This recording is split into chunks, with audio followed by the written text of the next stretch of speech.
pagi. Infonya banjir dalam benar. Nah, untuk Awayan dan di bawahnya tetap waspada dan hati-hati.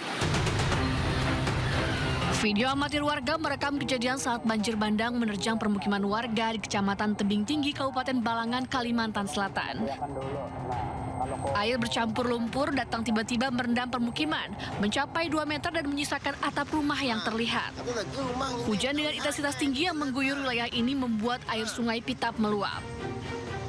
Banjir terparah dirasakan warga desa Juu, Sungsum, dan Gunung Batu, Kecamatan Tebing Tinggi. Warga terpaksa mengungsi ke tempat yang lebih aman tanpa bisa menyelamatkan harta benda mereka. Kita ada di sini baru kali ini yang banjir paling parah. Sebelumnya banjir paling ketinggian air sekitar berapa, Pak? Ya kurang lebih 50-60 lah dalam rumah. Jadi sekarang ini udah hampir 1,5 meter lah. Nampak di sini ketinggian air kurang lebih sekitar 2 meter. Jadi fasilitas umum yang terdampak di sini yang kena banjir, masjid, ada sekolah, dan kantor-kantor desa.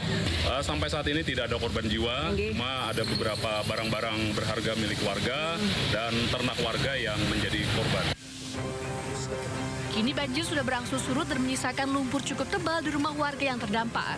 Mereka bergotong royong membersihkan sisa lumpur dengan peralatan seadanya. Dari Balangan, Kalimantan Selatan, Suhardian, iNews melaporkan.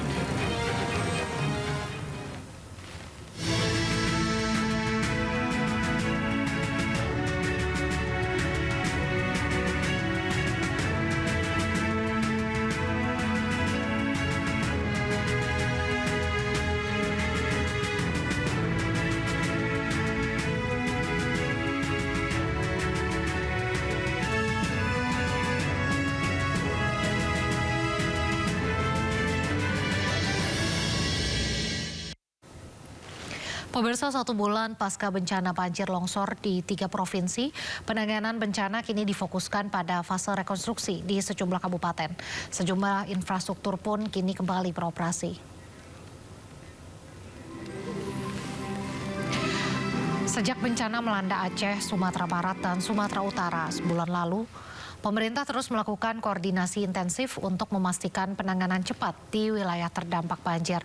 Koordinasi antar institusi melibatkan personil TNI Polri hingga pengerahan puluhan unit pesawat untuk penyaluran bantuan, termasuk perbaikan dan pembangunan jembatan yang rusak akibat banjir.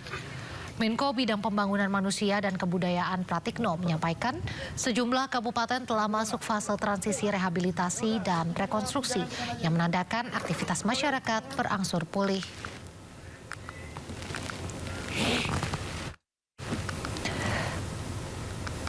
Paruh kabupaten kota yang terdampak telah beralih dari fase tanggap darurat ke fase transisi rehabilitasi dan rekonstruksi. Di Aceh, terdapat 7 kabupaten kota yang sudah masuk ke fase transisi rehabilitasi dan rekonstruksi. Sedangkan 11 kabupaten kota di Aceh masih memperpanjang masa tanggap darurat. Di Sumatera Utara terdapat 8 kabupaten kota yang sudah masuk ke tahap transisi rehabilitasi dan rekonstruksi, dan 8 kabupaten kota masih tanggap darurat. Sedangkan di Sumatera Barat terdapat 10 kabupaten kota yang masuk ke fase transisi rehabilitasi dan rekonstruksi, dan masih ada 3 kabupaten kota yang berada dalam fase tanggap darurat. Daerah yang melakukan perpanjangan status tanggap darurat tersebut ini dimaksudkan bertujuan agar daerah benar-benar siap masuk ke fase rehabilitasi dan rekonstruksi. Yang kedua, terkait dengan isu listrik, air, dan jaringan komunikasi. Terkait listrik, pengiriman genset, mobil penjernih air, truk tangki, sumur siap pakai, toilet darurat, dan berbagai alat lainnya terus dan berlanjut terus ditambahkan, diperluas pengoperasiannya. Sedangkan terkait telekomunikasi, jaringan telah kembali normal di 14 kabupaten kota. Untuk daerah yang belum pulih, ditambahkan Starlink, kami saat ini menambah 280 unit. Dan bersamaan dengan itu percepatan pemulihan jaringan komunikasi terus dilakukan. Yang ketiga terkait dengan pelayanan kesehatan, pemerintah terus melakukan pengiriman fasilitasi relawan para dokter spesialis, dokter umum, dan juga calon dokter yang intensif menjadi relawan kesehatan di daerah terisolir dengan fokus pada layanan kesehatan dasar, bedah minor, dan trauma healing. Yang alhamdulillah perlu kita syukuri saat ini seluruh RSUD telah beroperasi, masih ada sebagian yang belum beroperasi penuh. Sedangkan puskesmas dari 867 puskesmas yang terdampak, saat ini tinggal 8 yang masih dalam tahap recovery dan terus dilakukan percepatan pemulihan.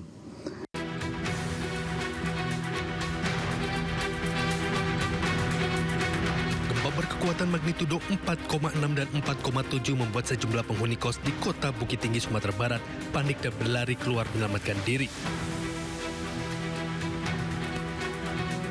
Data Badan Meteorologi, Klimatologi, dan Geofisika menyebutkan 2 kali gempa tersebut berpusat di Kecamatan Bonjol, Kabupaten Pasaman atau sekitar 18 km timur Laut Agam. 2 kali gempa ini dilaporkan mengakibatkan rumah-rumah warga di Kecamatan Pelambayan, Kabupaten Agam mengalami keretakan pada dinding dan struktur bangunan. Ada gempa yang membuat warga sekitar terkejut dan juga membuat rumah-rumah warga di sini menjadi retak-retak dan pecah-pecah akibat gempa yang berskala Richter 4,7 dan Seismograf Pos Pengamat Gunung Api Merapi di Bukit Tinggi mencatat, selain gempa utama juga terjadi 10 kali gempa susulan dengan kekuatan maksimal bermagnitudo 4,7. Pada jam 9:11:34 terekam gempa tektonik terasa dengan magnitudo 4,6 dengan jarak 18 km timur Laut Agam dan kedalaman 10 km. Apa ada gempa susulan tanya? Di seismograf kami tercatat 10 kali gempa susulan sampai jam 10.30. Hingga Minggu siang belum ada laporan korban jiwa akibat gempa ini. Sementara jumlah rumah warga yang mengalami kerusakan masih dalam proses pendataan oleh petugas terkait. Dari Agam dan Bukit Tinggi, Sumatera Barat, Wahyu Sikumbang, iNews melaporkan. Banjir bandang menerjang permukiman warga di tebing tinggi Kabupaten Balangan, Kalimantan Selatan. Air bercampur lumpur merendam ratusan rumah warga.